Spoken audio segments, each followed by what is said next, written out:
Assalamu alaikum wa rahmatullahi wa barakatuh, hayyakumullah wa bayyakum. Vous avez tous pu entendre parler, je crois il y a quelques jours, de cet acte odieux que nous avons tous pu voir à la télé, ce qui s'est passé à Annecy. Et en réalité, aujourd'hui, on parle plus d'une attaque et non pas d'un attentat. Et moi, ce que je voudrais qu'on fasse ensemble, c'est tout simplement qu'on regarde cette vidéo-là et qu'on regarde en réalité, est-ce que cet acte-là, on peut le qualifier d'acte terroriste? Est-ce que vraiment il a terrorisé les gens ou pas? Car sachez que la définition du terrorisme, c'est tout simplement une personne qui a l'intention de faire un acte, d'accord, dans le but de terroriser la population avec des objectifs précis, soit un objectif idéologique, soit un objectif religieux, soit un objectif politique, d'accord? Donc nous, on va regarder cette vidéo ensemble de ce monsieur, de ce réfugié syrien. Est-ce qu'il avait une intention spécifique? Est-ce qu'il a fait des gestes spécifiques? Est-ce qu'il a prononcé des paroles spécifiques qui pourraient le mettre dans cette case-là d'attentat ou d'attaque terroriste? On regarde les images ensemble et donc regardez attentivement. Hein.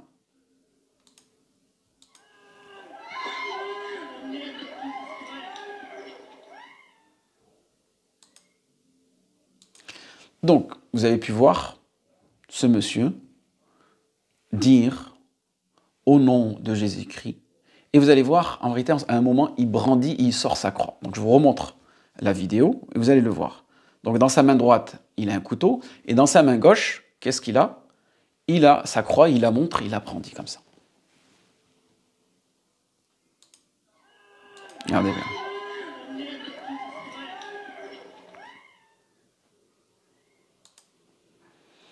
Donc, vous avez vu? Cette personne-là, elle avait une intention spécifique. On est bien d'accord, oui ou non? Cette personne-là, elle a prononcé des paroles spécifiques. Elle a montré aussi un signe religieux. Plusieurs signes religieux. Elle dit au nom de Jésus-Christ, elle montre une croix. Et elle cherche à tuer aussi, pas n'importe qui, des enfants. Restez bien à la fin de la vidéo, je vous expliquerai ce culte de vouloir sacrifier des enfants. Donc maintenant, je veux que vous imaginez ces mêmes images-là, d'accord? Cette personne, au lieu de sortir une croix, elle sort un Coran. Au lieu de dire au nom de Jésus-Christ, elle dit au nom du messager Mohammed, sallallahu alayhi wa sallam. Ou bien elle dit Allahu Akbar, ou elle dit au nom de Dieu. D'accord? Imaginez-vous un instant, si cette personne elle avait effectué cela. C'est pour ça qu'énormément de personnes disent oh, Alhamdulillah. Lorsqu'on a entendu que cette attaque-là n'a pas été faite par un musulman, on a dit Alhamdulillah. Pourquoi vous avez dit Alhamdulillah? Parce que vous connaissez les conséquences et les répercussions que ça engage. Parce que le lendemain matin, qu'est-ce qui serait passé dans les écoles? Hein? Un père, d'accord, qui ressemble à un musulman, par exemple, qui porte un turban comme moi, d'accord? Donc c'est culturel, ça n'a rien à voir de religieux. Il porte un turban comme moi, par exemple, il vient chercher son enfant à l'école. Comment est-ce que les parents d'élèves vont regarder ce monsieur-là? Systématiquement, ils vont voir cet amalgame-là. Ils vont penser à ces images. Et ça va créer une peur au fond d'eux. Donc on voit bien qu'en réalité, il y a une manipulation au niveau des médias, au niveau des politiques. Et que de façon préméditée, lorsque les journaux ils ont relayé toutes ces informations-là, et vous pouvez regarder vous-même, que le nom, ou l'adjectif chrétien, ou bien cette phrase spécifique au nom de Jésus-Christ, elle a été omise. Elle n'a pas été mentionnée. Elle n'a pas été relayée par les grosses chaînes d'information, ou peut-être très peu d'entre elles. Pourquoi? Car toujours vouloir mettre dans l'esprit des gens qu'en réalité, lorsque un acte déplacé, un acte qui est lié à la terreur, est systématiquement assimilé aux musulmans. Et que, en réalité, lorsque tu es un immigré, tu ne peux être que musulman. D'accord? Et lorsque tu es un musulman, tu peux être islamisé. Et lorsque tu es islamisé, il faut donner la définition d'islamisé, ben tu peux être assimilé à des actes odieux comme ceci. Voilà. Donc on vit dans une société où il y a un double discours, un double langage. Et on va même aller plus loin que ça. Cette personne-là, son prénom, regardez son prénom. Son prénom, il s'appelle Abd el-Masih. Abd el-Masih qui signifie le servant du Christ. Et encore des personnes qui doutent sur son identité. J'ai un ami à moi, il m'a dit non, tu sais, il y a énormément de musulmans qui font exprès de se convertir, car pour eux, c'est une facilité d'obtenir ce fameux statut de réfugié. Alors que, subhanallah, regardez le prénom, il est clair et net. Regardez ce monsieur, cet Égyptien, qui a été tué par un groupe islamique. Il s'appelait Abdelmasih, et c'était, on a bien mentionné l'adjectif, c'est un chrétien égyptien. Donc en réalité, lorsqu'on veut cacher la vérité, on est prêt à tout faire. On est prêt à tout faire.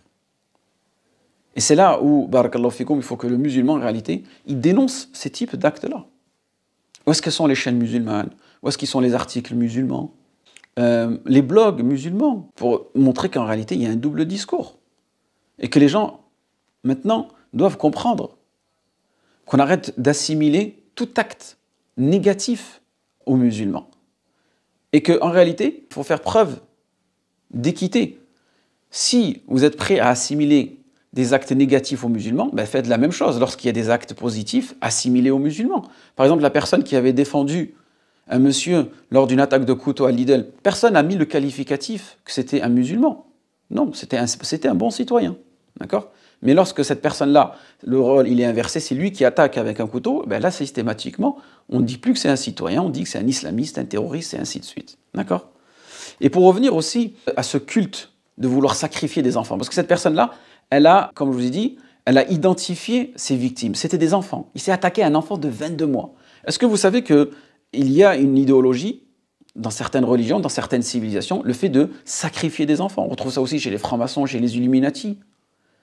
Et que lorsque leurs dieux sont en colère, le meilleur des sacrifices est un enfant. Peut-être que cette personne-là aussi, elle a fait une mauvaise interprétation de la Bible. Lorsque tu lis la Bible, il y a un moment où Isaac a failli être sacrifié par son père. Ou même Jésus, en réalité. Jésus, qui est le fils du père, entre guillemets, a été sacrifié par son père pour sauver l'humanité. Donc on pourrait faire cet amalgame-là. Mais moi, c'est pas ça le but. Et en aucun cas, le but, c'est de coller cette étiquette-là à nos concitoyens chrétiens. Non, c'est pas ça le but. C'est juste vous montrer qu'il y a ce double discours et qu'en réalité, il doit être effacé des mémoires des gens. Et il faut arrêter à chaque fois que quelque chose se passe, eh ben, qu'on l'assimile aux musulmans. D'accord ? C'est soit tout acte terroriste, tout acte qui sème la terreur, on l'assimile tout le temps aux religions et on ne fait pas de distinction entre les religions, soit on n'assimile pas ces actes-là aux religions et on fait la même chose. Si demain, une personne qui a un prénom, je ne sais pas, moi, elle s'appelle Rachid, je ne sais pas, elle avait l'habitude de dormir à la mosquée et demain elle commet un acte, bon, il restera Rachid et puis c'est tout. On n'aura pas à dire que c'est Rachid, celui qui dormait à la mosquée, qui a dit Allahu Akbar, qui était islamiste, et qui travaille pour un groupe, ainsi de suite. Nan, nan. Et sachez qu'aussi, des groupes terroristes, il n'y en a pas que chez les musulmans, il y en a aussi chez les chrétiens. Il y en a aussi chez les juifs, il y en a aussi chez les gens d'extrême droite, il y a des groupes politiques. D'accord ? Et que les actes aussi, les actes terroristes, ne sont pas liés seulement aux musulmans. Vous avez vu ce qui s'était passé en Nouvelle-Zélande, ce qui s'est passé aux Pays-Bas. Donc il faut faire preuve un peu d'équité. D'accord ? Donc voilà le but de cette vidéo, en espérant que ça a été un rappel bénéfique pour vous et moi. Waffaqakum Allah lima yuhibbu wa yarda. Assalamu alaikum wa rahmatullahi wa barakatuh.